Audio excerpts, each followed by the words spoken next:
In this video, we're going to talk about how a believing spouse should relate to their unbelieving spouse. Here's what that means.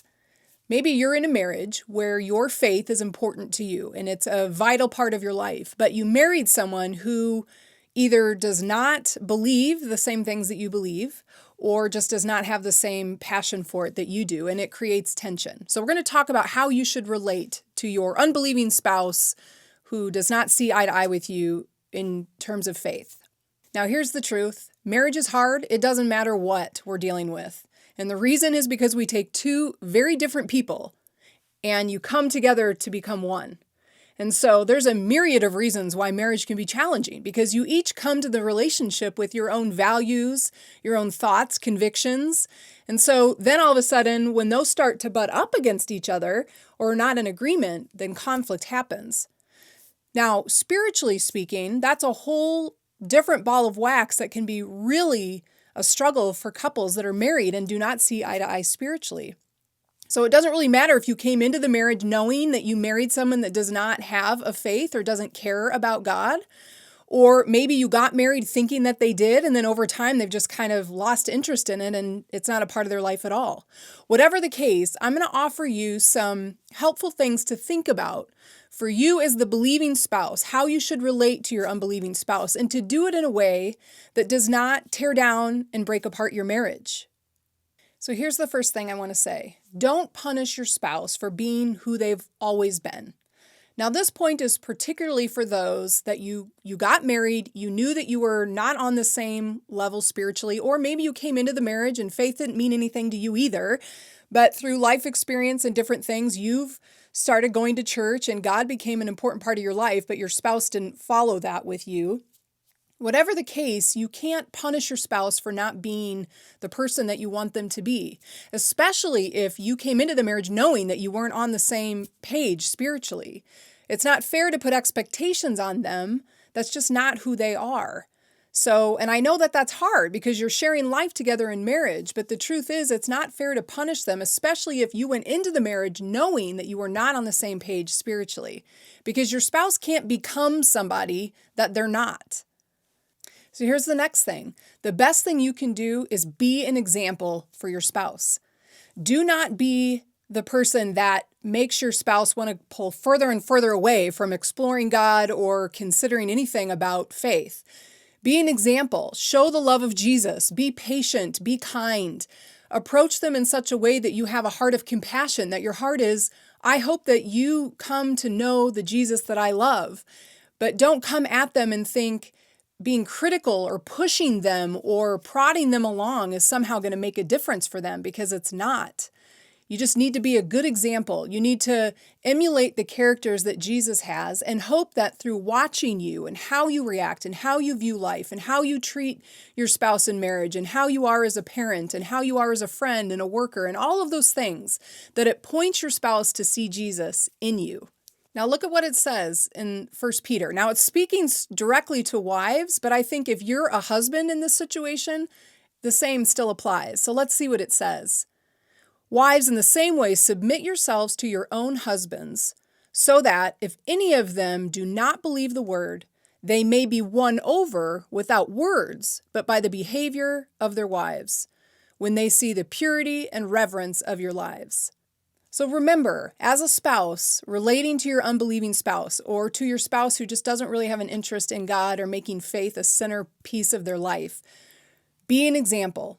Remember that. Remember that God could use you to change their heart over time.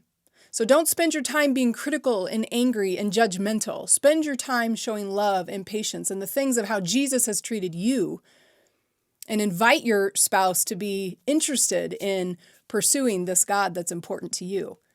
Here's another important thing. Honor the boundaries that your spouse puts into place. So here's what I mean. The best thing you can do to keep your marriage from breaking apart over this issue is to talk about, how do you want me to approach you about spiritual things? Do you want me to say, hey, we're going to church every week? Do you want to say, hey, I'm going to go to small group? Hey, I'm doing a devotional with the kids. Do you want to be a part of it? Talk about that in advance, because what you don't want to do is to make your spouse feel alienated and not a part of things, but you also don't want to come across like you're just constantly jamming it down their throat, like, come with me, do this, do that, if that's not what your spouse is interested in. So the best thing you can do is talk about, how do you want me as the believing spouse to relate to you, the unbelieving spouse? What's helpful to you? What's not helpful to you?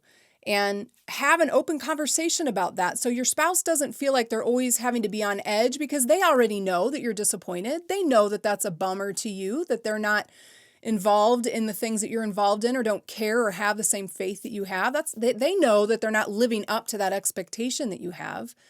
But be clear about what your expectations are, and let your spouse be clear about their expectations, and find some compromise that works for the both of you. So that it doesn't become something that just starts to just pull and tear you apart. And here's the last point, and this is really important. Pray that God will change their heart. At the end of the day, God's the one that shows us who He is.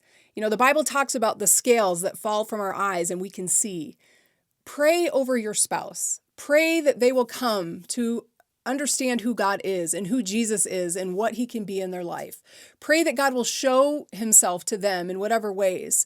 And just remember that at the end of the day, God's going to be the one to move on their heart. So even though you're going to be a good example, and even though the way you act and the way you treat your unbelieving spouse has a lot to do with a heart that's open, just don't forget how important that is to pray and plead for God to change their heart for whatever it is that holds them back. God knows their heart. You may not know everything going on in your spouse's heart, but God does.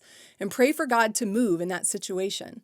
I want to end with one of my favorite verses that applies to this particular point. And here it is from Ezekiel.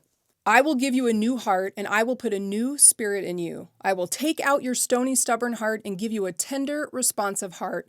And I will put my spirit in you so that you will follow my decrees and be careful to obey my regulations. I love that verse, because what it's saying is that God is the one that comes in and takes out that stony, stubborn heart. Whatever it is that's holding your spouse back, maybe there's been things in their past or in their history, or maybe there had been abuse or different things that have happened that they just don't trust religion. They don't trust spiritual things. So let's pray and know that God can take out that stubborn, stony heart that's become hardened and give it a soft and responsive heart to Him that wants to obey, that wants to follow Him.